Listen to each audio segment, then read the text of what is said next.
Hello. Well, welcome to your favorite online program called Talk Shop, where we tell it like it is and let the chips fall where they may. And of course, it's hosted by your truly, your humble servant, KSM. Now, thank you. Let me first of all thank all of you out there. I don't take you guys for granted at all. Without you, there is no me. So I'd like to thank all of you who have sent me some very, very encouraging messages. All of you who have sent me some very positive encouragement. Say thank you very, very much to all of you.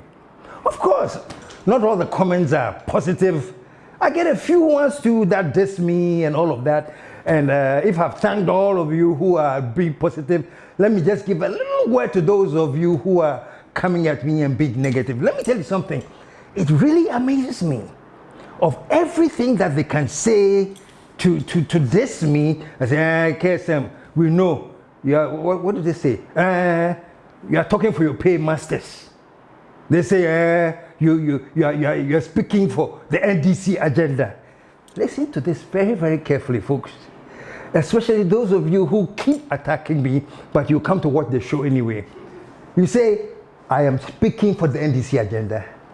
Keep this in mind for 1 second. Let me touch my DB. Folks, all I have said on this platform is Ghana first. I say we are building a nation.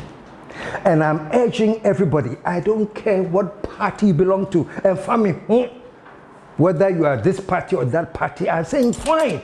All I say is that whatever party you belong to, keep Ghana first. That's all I've said. I've been talking about how we can improve our youth, how we can build systems that will work for the benefit of Ghana. That's all I've been doing. If you think I'm lying, go back and check all the past episodes of Talk Shop and tell me where you saw me not doing that. So all I'm going to say is to those of you who are criticizing me that I am here advocating an NDC agenda. Let me say this. I'm talking about Ghana first. I'm talking about how we build this nation to the point where every Ghanaian will realize that he has something to contribute to this country. Those are the issues I'm talking about. Building the nation. And if you say that these things I'm talking about are agenda for the NDC, then guess what? And what does that mean? Guess you're speaking for the NDC. So all these positive things I'm saying about nation building, you are saying it's for the NDC. Then maybe the NDC is the party that we should belong to. If you say that I'm speaking for them. So think twice before you come up with your ridiculous statements like that. Think twice.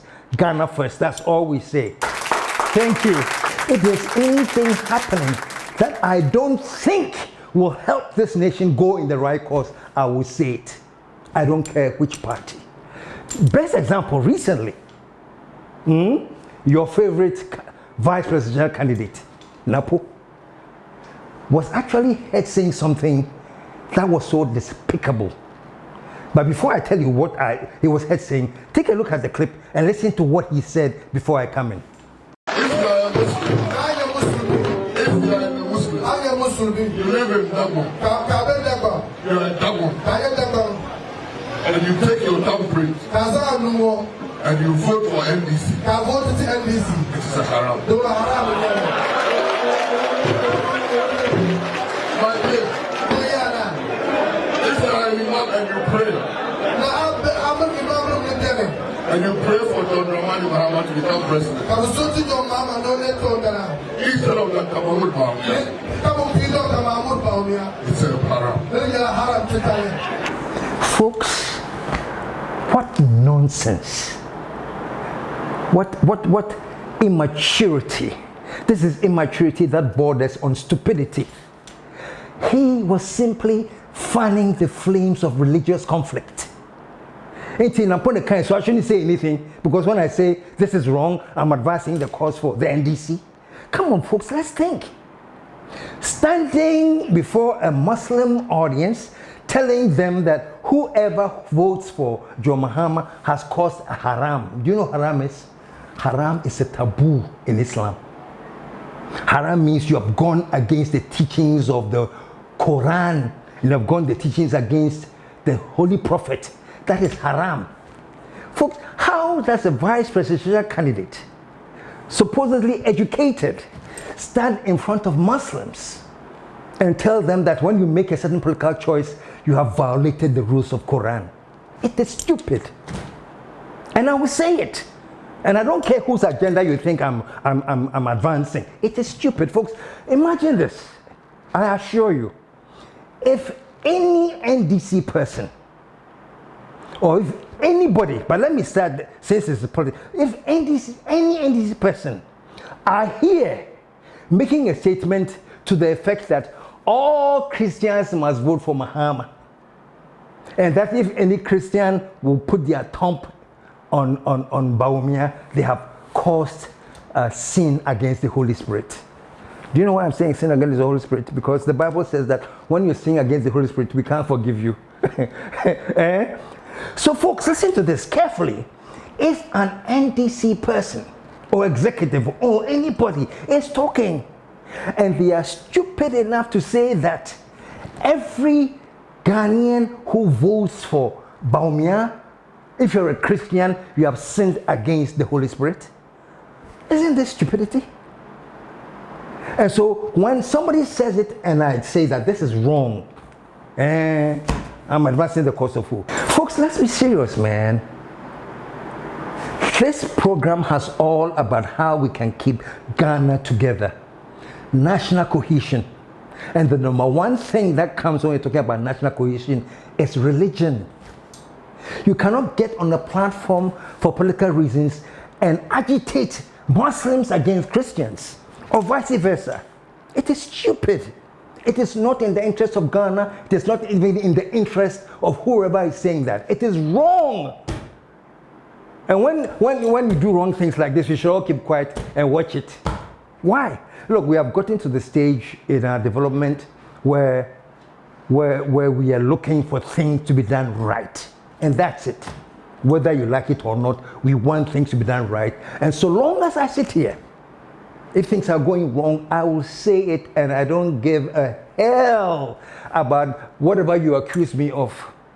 I have great respect for you when you say, oh, KSM, you didn't say it right because of this and that and that. And then I will go and study and understand. I don't have any problem with that. But if you get up and say something myopic like you're on somebody's payroll, somebody's your paymaster, let me say this and I can move on with my show. Let me say this to everyone that is listening to me, folks. There is no party that can afford me. Me have you? There is no party, not in Ghana, not in this world, that can afford me, that they are going to pay me to advance their cause. No, I'm not affordable. Not because I'm so rich, but just because I have a conscience. And I'm telling you, folks, my conscience is not for sale. Those of you who are selling your consciences out, please sell. Be free. Plenty have been sold. And I'll get to that on another program. I won't sell mine. The last thing before I continue my program for today is this. Listen to this very carefully. It is said that when money takes the place of conscience, when you allow money to buy your conscience, it leads to nothing but stupidity. And I'm going to end on that, then I'm going to start my show for today. But when you allow money to buy your conscience and to buy everything because you have the money, I'll do everything because I have the money. You let it buy your conscience and see what follows after. Nothing but stupidity. I'm sorry if I sound harsh, but sometimes you have to. Today, folks, I'm talking about pensioners. Technically, I'm talking about myself. I'm talking about pensioners. And what is it about pensioners I'm talking about? Let me tell you something. A friend of mine saw me just recently and said, KSM, I've been listening to your show. I like it, but where do you get all this energy that you waste? Where do you get all this energy that you waste? And he said something that was very intriguing. Was it, don't you know that Ghana is not worth dying for? Let's do this, Ghana, blah, blah. I said, let me tell you something, KSM. Ghana is not worth dying for. I said, no. You can't have an attitude like that. And then he drew my attention to the fact that just last week he was at 37 military hospital. You know, 37 is a military hospital. And he said an old man who was an ex-veteran visited the hospital, and he was shocked that the guy had to pay. He said, KSM, imagine a veteran who has fought in wars for Ghana, who is now old. He was at the Second World War. He fought for Ghana. He's now old. And the country cannot even take care of their health. For this man at this age to come to a military hospital, a veteran, and pay money, Ghana is not worth dying for. And it shocked me, folks. Because look, when you go to the US, and those of you who have been to the US, you know this. Maybe other countries in the world do it. I don't know. I'm saying it because I experienced in the US. When you go to the US and you are flying a plane from, let's say, New York to Atlanta, whatever, if you're going to board the plane, the announcement that comes first is that all veterans and people who are fighting in the armed forces may start boarding. Folks, they board the plane before they board first class people, middle class, whatever, they don't care. It's the first people who are invited to board the plane in the US. Veterans, soldiers, the elderly. Say, what is it for? My be ama US. Kakrai did them asumi. Let us just show a little appreciation for all you have put in for our country. It is beautiful for a nation to respect. Say, Charlie, you are putting all your life, whether you're a teacher, lawyer, cleaner, whatever it is, you are putting your life and energy for your nation. And at the end of the day, you know, these are some of the benefits. When you're in the UK and you're a senior citizen, bus your cry, you don't pay for bus fare. You take the bus free. All public transportations you take free. This is just saying thank you. And then you reverse that. And you come to Ghana. And the veteran has to pay. How old are the veterans anyway? Right now they are in their 90s and going to 100. The nation can't care for them. It is very, very, very, very sad. So today, this program I'm doing is just an appreciation and something I have for the pensioners. So the program I'm doing today is dedicated to pensioners. And the title of this program is that, please forget your ex-gratia. Pay pensioners what we owe them. Let me repeat again. Forget your ex-gratia, your end of service benefits, more and more Article 71, ministers, parliamentarians. You are all lining up because you're going for ex-gratia. How about sacrificing for the nation and saying we have come up with a bipartisan communique saying that we will not even take our ex-gratia, we shall forfeit our ex-gratia and pay the pensioners. This program is dedicated to my good friend, Mr. Michael Addo. I'm so sorry, he really wanted to be on the KSM show. The next thing I know, the man has lost his life. But I want all of us to listen to Michael Addo before I come back and continue my show. Listen to him. I am a pensioner.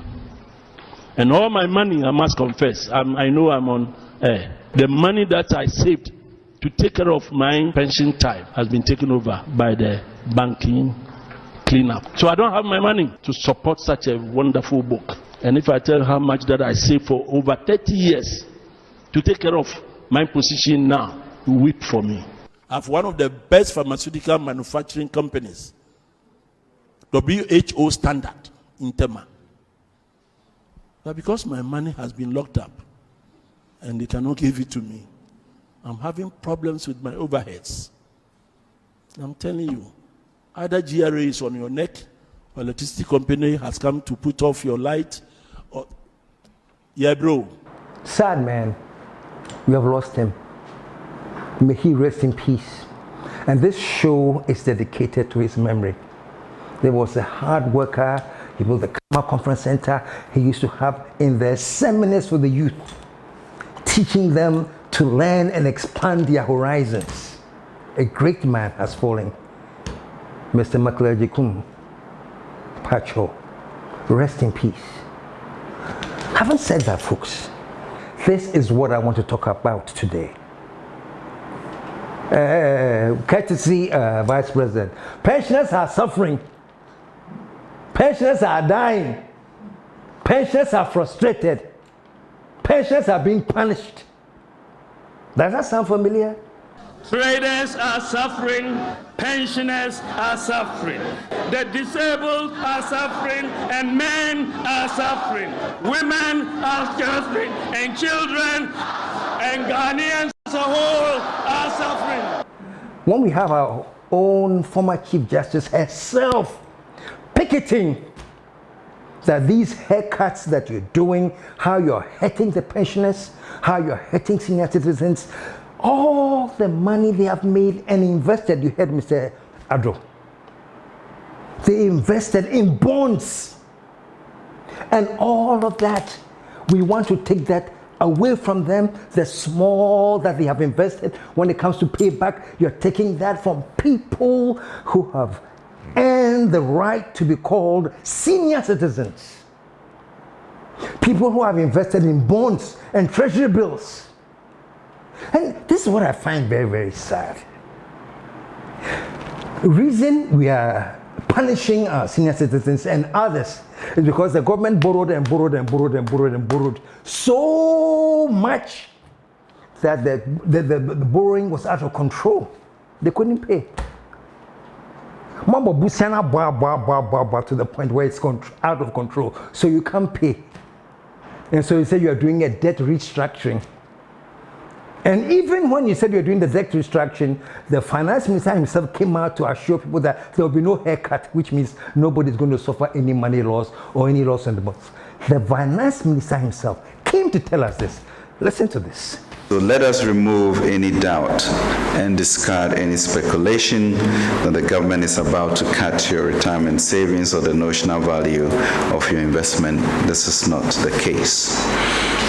There will be no haircut on the principal of bonds. Individuals who hold bonds would also not be affected at all. Did you hear that? All the assurances, there will be no haircut. Mr. Finance Minister, or then Finance Minister, you borrow. Muna economics, so yeah, me economics. And so at what point did you realize that you were borrowing too much to the extent that this country cannot pay back? At what point? Or you never realized it because you were borrowing and borrowing and borrowing? I don't understand it. So you get to the point, say, oh, Charlie, we have borrowed so much, so don't worry. We have the men to do restructuring. So we are going to restructure so that nobody gets a haircut and then we can gradually pay off our debt. And the assurance did not only come from the finance minister. With all due respect, even our president assured us that there will be no haircut. Please, listen to this. I also want to assure all Ghanaians that no individual or institutional investor, including pension funds, in government treasury bills or instruments, will lose their money as a result of our ongoing IMF negotiations. There will be no haircuts. Folks, did you hear him? The assurances that there will be no haircut. Today, what's the story? They said Yakum died because Mr. Addo died because it was just a hobby to die. You heard about his pain and his frustration. You heard about it. I am a pensioner. And all my money, I must confess, I know I'm on air. The money that I saved to take care of my pension time has been taken over by the banking cleanup. So I don't have my money to support such a wonderful book. And if I tell how much that I saved for over 30 years to take care of my position now, you weep for me. I have one of the best pharmaceutical manufacturing companies, WHO standard in Tema. But because my money has been locked up and they cannot give it to me, I'm having problems with my overheads. I'm telling you, either GRA is on your neck, or electricity company has come to put off your light, or Yadro. And what really amazes me is how they say, oh, but it is Ghana, the whole country, oh, it is Ghana that is indebted. So we Ghanaians must be able to sacrifice so that we can get rid of the debt. Patro, when you were borrowing and making all that money, did you spread that money you made to share with Ghanaians? Is that it? When you make the money, it's for you to make the money and brag. Something so ridiculous. I think you even have a watcher party. Was there a watcher or kenke party?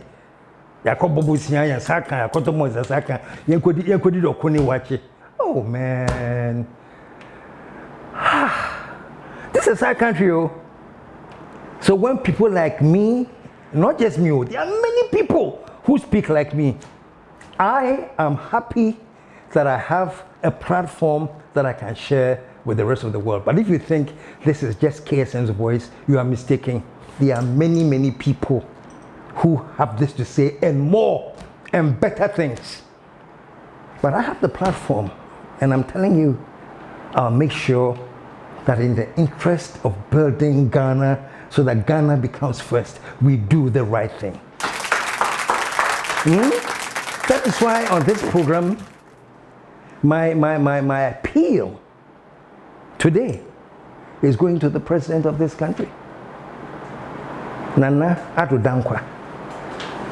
This appeal is going directly to you. Nana, I don't mean to be disrespectful or take anything away from you. Yeah, you can build all the statues you want in Ghana. You can unveil them. Some are statues, some are busts. Whatever it thinks, do it. MPP, if that's what is making you happy as a party of your amazing contribution to the development of Ghana, is that we build statues, please go ahead. Count me out, say I'm against what you're doing. No, it's great. If that's what makes you happy, go ahead. But for me, Nana, Mr. President, I think the greatest asset you can give to all these pensioners who have had a haircut in spite of the promises you gave. Very unfortunate. All these pensioners who have had a haircut, pensioners are suffering. Pensioners are depressed. Charlie, it is not easy to put your life savings and hope and invest in bonds and your retirement and everything, only to hear at the end of the day that the government says I'm doing. That's restructuring. And so I'm going to shave off most of the money that you have coming to you. Most of your money that you invested in Farmamo, because it's haircut time. Let me tell you something. I don't know whether that is funny or sad. The amount of people that have been affected by the haircut, folks, you have no idea. As for the pensioners, we hear about the pensioners, okay? But I'm telling you, the people in this country who are suffering from this haircut, you have no idea. Some of them extremely rich people. I want cash. And I know plenty of them, extremely rich people. I can tell you somebody who has lost as much as $4 million. You think they'll come out and talk? Say, I'm cry by, I lost $4 million. Hey! Now $4 million. I was looking for small money to buy cake, I couldn't find it. Now $4 million. Yeah. That's going to be the general reaction. But I'm telling you, the people who have really invested and made good money from earnings, sweat and toil are plenty. And the amount of money they have lost is plenty. But not all of them can look you in the face and tell you, Charlie, me, I lost $2 million. So they won't get anybody's sympathy. Hey, now we're 2 million. But that's not the issue. Yes, they had 2 million. Yes, they had 4 million. Maybe somebody even had $1 billion. It doesn't matter. The point is that we have people in this country who have worked hard, who have invested enough to create that amount of wealth. And yes, they're entitled to it. The fact that they are rich, just say, no, they are entitled to it. They work for it. They sweated for it. They drew blood for it. But they are quiet because they can't come and talk about how much money they've lost. But that's what the pensioners, teachers, lawyers, farmers, people called, as we call them in Ghana, just are ordinary folks who have worked their lifetime. Addo, a businessman of good repute, he says he has a pharmaceutical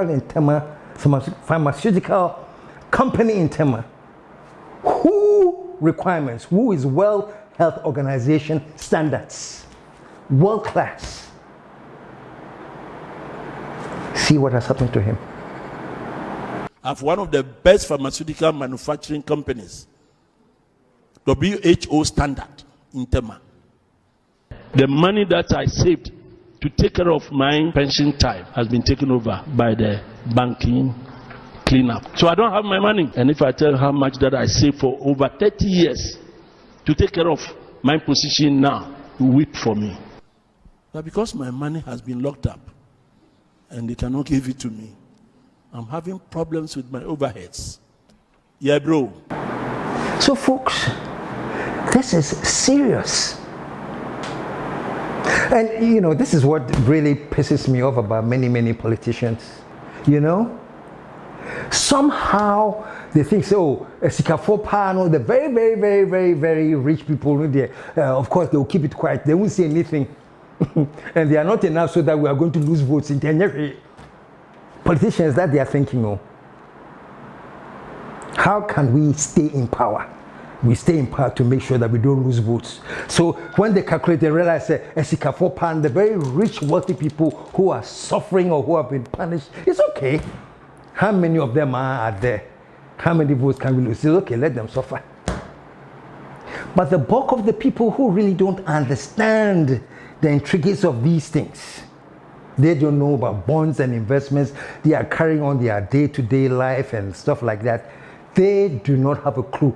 Those are the people that the politicians will now target. Say, come on, help us stay in power because when we come, we'll do this and that and that and that and that. It is very sad. So we appeal to the vulnerable who do not have that power to analyze and realize that no, this thing cannot be going on in this country. Huh? I don't know whether it is true or not, but what I've heard is that when the CD depreciates so much, now I think one CD is around 16 plus. So when your relative sends you even $200 as cash in Ghana, so politicians will go and tell the villagers and the small villages, oh, don't worry. This government is very good. You see how we have improved and we have created so much money. When they catch your phone and say they should bring you only 100, you see the money you get. Ghanaians, you hear them with vuvuzela. Pom, pom, pom. Yeah, and po. We are sad. We are sad, though. And so that becomes even the point of crisis that we are going through can become a campaign point for politicians. When your relative from the outside sent you some very little money, thanks to the great governance, you get so much thanks, and the villagers will believe vuvuzela ampa. Now my son can just send me $10 and I get plenty of money. Folks, we are talking about a sacrifice. And I believe it. At some point in our lives, to make your nation grow requires sacrifice. I agree with that 100%. But it is very sad that while you are sacrificing, while you are tightening your belt and I'm sacrificing, somebody too has become so fat that they have loosened their belt. You are suffering. You are crying. For the first time in the history of Ghana, even the former justice was saying, no, this is wrong. Let's do something about this. That is how bad it was. That is how bad it was. But folks, all this show is saying is that, yeah, now let you people who are enjoying your end of service benefits think that while you are enjoying your end of service benefits, your pensioners are getting haircuts. They are suffering. They are dying. They are begging. They are crying. They are not crying for handouts, so they are crying because they invested their money. They are crying because they were assured that this is where you can put your money and so that you can retire nicely. This is where you can put your money so that in your retirement you can buy your medication. Now you have pensioners who can not even afford their medication. But we have people too who enjoy end of service benefits, who go and claim tons of money because now me MP, now we are covered by Article 71. I'm saying all of you too, it is not your fault that we are finding ourselves in this debt, but you all play the role in getting us here. Please, I beg you to sacrifice your ESB and let's pay the pensioners.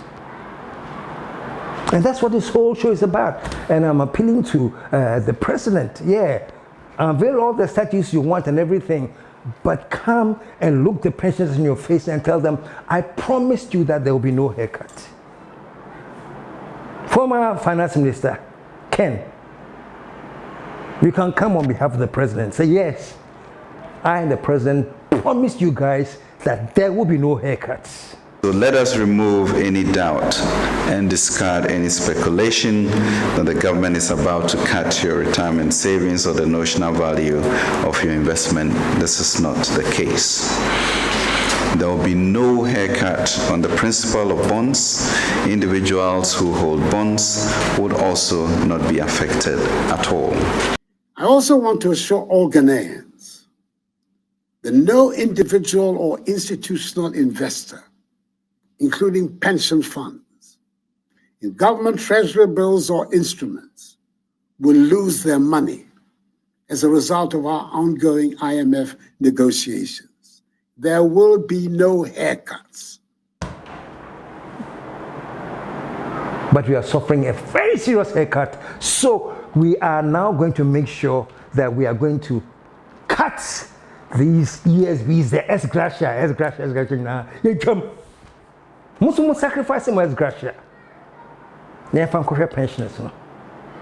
Folks, I'm ending the show here so that I don't get overly emotional because it is hurting me. It pains me all.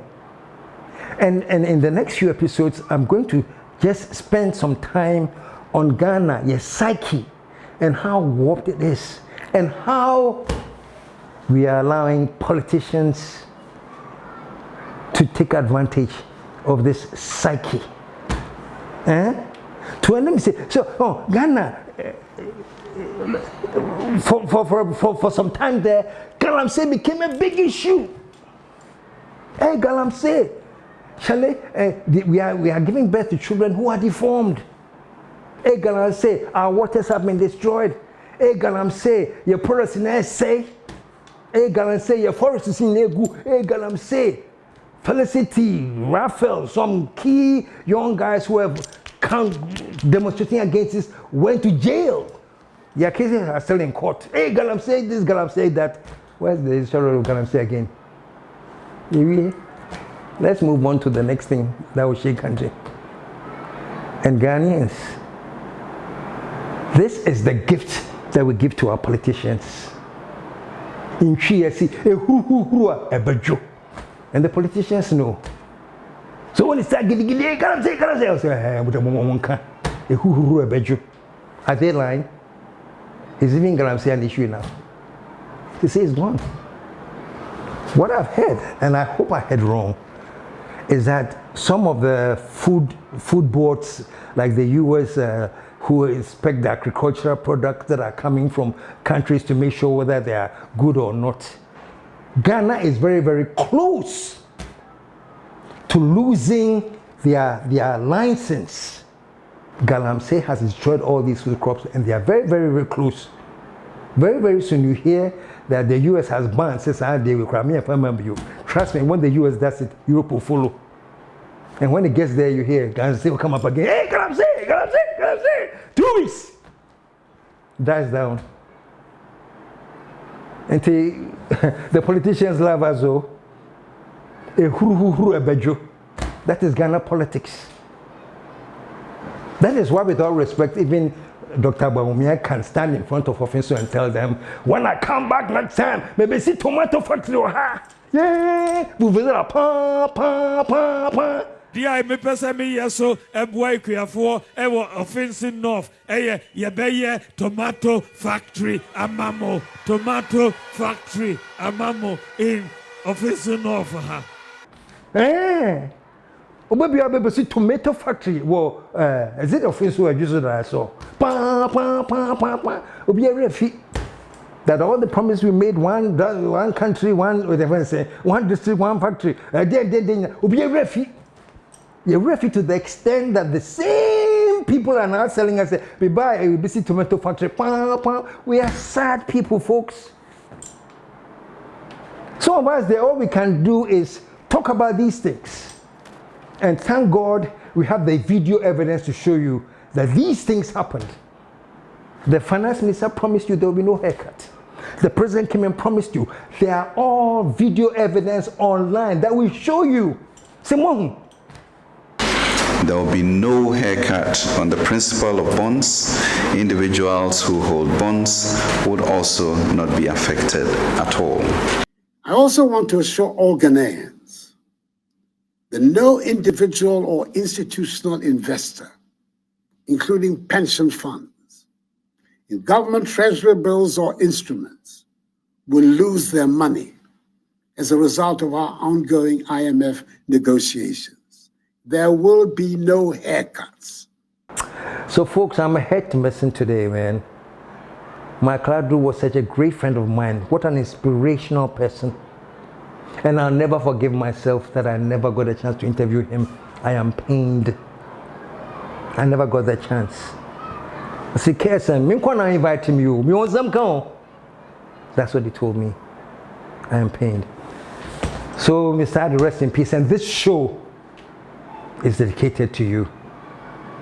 And the show is also going out to all pensioners who are suffering and who are dejected. Thank you very much for listening. May I at this point express my condolences to the family of Mr. Michael Addo. Rest in peace, sir. Yamin for crimes here. Folks, this is Talk Shop, where we tell it like it is and let the chips fall where they may, and where we say, please, let's get to the point where we put Ghana first in everything.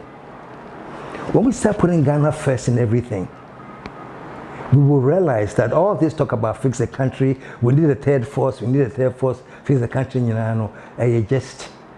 it's just a And I think in the next or two shows, I'm going to be telling you what I mean by this. That all of that is just talk until we do one thing. And when we talk next week, I'll tell you about that thing. But for now, let me end back on focus that pensioners are suffering. Pensioners are dejected. Pensioners are frustrated. Pensioners have lost their money. Pensioners are suffering from haircuts. The thing we can do for now is to sacrifice. And all you members of parliament, Article 1 holders, let us all decide to sacrifice and give up our end of service benefits to take care of our pensioners. This has been KSM. The program has been Talk Shop. And we'll be back very, very soon to continue our agenda of building the nation. Ghana first. Like we say all the time, truth crashed to earth shall rise again. What time is it, folks? It's making time.